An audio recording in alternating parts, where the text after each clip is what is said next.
अकेले हम अकेले तुम पार्ट 1। कल शाम ऑफिस से आकर हर्ष ने सूचना दी कि उसका ट्रांसफ़र दिल्ली से चंडीगढ़ कर दिया गया है। यह खबर सुनने के बाद से तान्या के आंसू रोके नहीं रुक रहे हैं। उसने रो रो कर अपना हाल बुरा कर लिया है। हर्ष, मैं अकेले कैसे सब कुछ मैनेज कर पाऊंगी? यहाँ क्षितिज और सौम्या भी इतने बड़े नहीं हैं कि मेरी मदद कर पाएं। अब घर बाहर बच्चों की पढ़ाई, सब कुछ अकेले मैं कैसे कर पाऊंगी? ये सोच सोच कर मेरा दिल बैठा जा रहा है, तान्या बोली। तान्या के मुंह से ऐसी बातें सुनकर हर्ष का मन और परेशान होने लगा। फिर बोला, देखो तान्या, हिम्मत तो तुम्हें करनी ही पड़ेगी। क्या करूं? जब कंपनी भेज रही है तो जाना तो पड़ेगा ही। प्राइवेट नौकरी है, ज़्यादा ना नुकुर की तो नोटिस भी समा सकती है हाथ में। और फिर भेज रही है तो सैलरी भी तो बढ़ा रही है। आखिर हमारा भी तो फ़ायदा हो रहा है। जाने में सैलरी बढ़ जाएगी तो घर का लोन चुकाने में थोड़ी आसानी हो जाएगी। थोड़ी देर चुप रहने के बाद तान्या का तनाव थोड़ा और कम करने के लिए हर्ष फिर बोला, देखो तान्या, महीने का राशन मैं खरीद कर ही रख जाऊंगा। सब्जी वाले रोज़ घर के सामने आ जाते हैं, उनसे ले लिया करना। अगर वक्त बेवक्त कोई और ज़रूरत पड़ती है तो आसपास के लोग हैं ही। इतना रिश्ता तो हमने बना कर रखा है हर एक से कि एक फ़ोन करने पर कोई भी आ खड़ा होगा। मगर हर्ष के समझाने का तान्या पर सकारात्मक प्रभाव नहीं पड़ रहा था। दरअसल 10 सालों के वैवाहिक जीवन में यह पहला अवसर था जब तान्या को हर्ष से अलग रहने की ज़रूरत पड़ रही थी। पहले तो तान्या ने भी साथ में चंडीगढ़ चलने की बात कही, पर दिल्ली से चंडीगढ़ जाने का मतलब बच्चों का नए स्कूल में एडमिशन कराना, नई यूनिफॉर्म खरीदना, वहाँ किराए का घर लेकर रहना और फिर उसका किराया देना। फिर इस बात की भी कोई गारंटी नहीं थी कि वहाँ सारी व्यवस्था कर लेने के बाद 10-12 साल वही रहेंगे। क्या पता अगले ही साल फिर कंपनी दिल्ली वापस बुला ले, तो कब तक बच्चों को लेकर ऐसे फिरते रहेंगे। इसलिए हर्ष ने तान्या को समझाते हुए कहा कि उसका अकेले जाना ही उचित होगा। हर्ष को अगले ही सोमवार को चंडीगढ़ ऑफिस ज्वाइन करना था, इसलिए वह बुझे मन से जाने की तैयारी करने लगा। हर्ष भी पहली बार अकेला रहने जा रहा था, इसलिए मन ही मन घबराहट उसे भी बहुत हो रही थी। बचपन से आज तक अपने हाथ से एक गिलास पानी तक लेकर नहीं पिया था उसने। पहले माँ और बहनें और फिर शादी के बाद तान्या उसके सारे काम कर दिया करती थी। हर्ष मन ही मन सोच कर परेशान हो रहा था कि कैसे वह अपने कपड़े धोएगा, बेडशीट बदलेगा, कमरे की सफाई करेगा, खाना नाश्ता तो बाहर कर लेगा या टिफ़िन लगवा लेगा, पर कभी चाय पीने का मन हुआ या बीच में भूख लगी तो क्या करेगा। मगर तान्या और बच्चों की चिंता में वह अपनी परेशानी के बारे में कोई चर्चा नहीं कर पा रहा था, और ना ही तान्या का ध्यान इस पर जा रहा था कि उसका पति उसके बिना अकेले कैसे रह पाएगा। इतवार की सुबह से ही हर्ष का व्यस्तता बढ़ी हुई थी। अपने सामान की पैकिंग के साथ साथ वह इस बात का भी ख्याल रख रहा था कि उसके जाने के बाद घर में किसी चीज़ की कमी न रह जाए, जिसके लिए तान्या को बच्चों को लेकर बाजार के चक्कर लगाने पड़े। राशन, सब्जी, फल, मिठाई आदि एक एक चीज़ वह घर में लाकर रखता जा रहा था।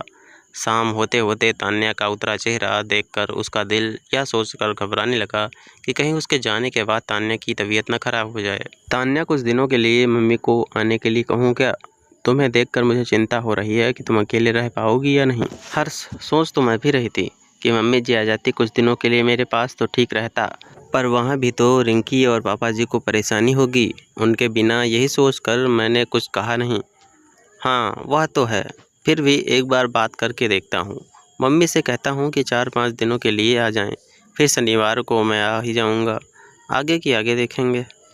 हर्ष ने अपनी माँ से बात की तो बहू बेटे की समस्या सुनकर विचलित हो गई। बोली कि वे यहाँ की व्यवस्था समझा कर कल ही दिल्ली आ जाएंगी। रिंकी और उसके पापा मिलकर एक सप्ताह गुजार लेंगे किसी तरह से। मम्मी जी आ जाएंगी यह सुनकर तान्या ने राहत की सांस ली, और फिर उसने हर्ष की बची तैयारी कराकर नम आँखों से दूसरे दिन उसे चंडीगढ़ के लिए विदा किया। बात नौकरी और जीवन यापन की थी, इसलिए न आने का कोई विकल्प ही नहीं था हर्ष के पास। पर सही मायने में मन ही मन वह बहुत परेशान था। एक तरफ तान्या और बच्चों की चिंता तो दूसरी तरफ अपने बारे में सोच सोच कर परेशान हो रहा था कि बिना तान्या के कैसे रहेगा। एक सप्ताह तक तो कंपनी के गेस्ट हाउस में रहना था, तब तक तो खैर कोई समस्या नहीं होनी थी, पर इसी एक सप्ताह में उसे अपने लिए किराए का घर लेकर रहने की पूरी व्यवस्था करनी होगी। दसियों झंझट होने थे उसमें। घर खोजो, काम वाली खोजो, समय पर कपड़े धोकर प्रेस करने को दो। तान्या के होते ये सब काम इतने कठिन होते हैं उसे कभी एहसास भी नहीं हुआ था। अपने घर में तो आज तक उसने कभी कामवाली से बात तक नहीं की थी। अब कैसे उससे बात करेगा? कौन से कपड़े गंदे हैं और कौन से साफ, इसका फर्क तक आज तक नहीं कर पाया था वह। अब ये सारी चीज़ें खुद करनी पड़ेंगी, यह सोचकर पसीना छूट रहा था। एक सप्ताह जैसे तैसे गुजार कर अगले शनिवार की रात को जब हर्ष एक दिन के लिए चंडीगढ़ से दिल्ली आया तो घर में त्योहार जैसा माहौल हो गया।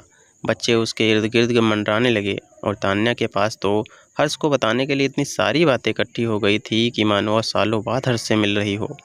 एक सप्ताह तक हर्ष के बिना उसने एक एक पल कैसे बिताया, इसका वर्णन खत्म होने का नाम ही नहीं ले रहा था। पर मम्मी जी की निगाह हर्ष के चेहरे पर अटक गई थी। बेटा तू एक ही सप्ताह में इतना दुबला हो गया है, कहते हुए उनकी आंखें भर आई। उनका बस चलता तो एक ही दिन में हर्ष को अपने हाथों से उसके पसंद की सारी चीज़ें बनाकर खिलाकर पूरे सप्ताह की कमी पूरी कर देती। लेकिन शाम को उसका वापस जाना भी ज़रूरी था, क्योंकि रिंकी के पेपर शुरू होने वाले थे। उनकी अनुपस्थिति में उसकी पढ़ाई बाधित हो रही थी। मम्मी जी को शाम की ट्रेन में बैठा कर आने के बाद बच्चों ने जिद पकड़ ली पिज्ज़ा खाने की। तान्या ने भी उनका समर्थन करते हुए कहा, जब से तुम गए हो तब से ये पिज्ज़ा खाने की जिद कर रहे हैं। मैंने समझा रखा था कि पापा के आने के बाद चलेंगे। आप चल कर खिला दो, वरना तुम्हारे जाने के बाद फिर मुझे परेशान करेंगे। हर्ष का मन ना ही इस समय बाहर जाने का हो रहा था और ना ही बाहर का कुछ खाने का। उसका दिल कर रहा था कि बचा कुचा समय वह सब के साथ सुकून से घर में बिताए और तान्या के हाथ का बना घर का गर्मा गर्म खाना खाए।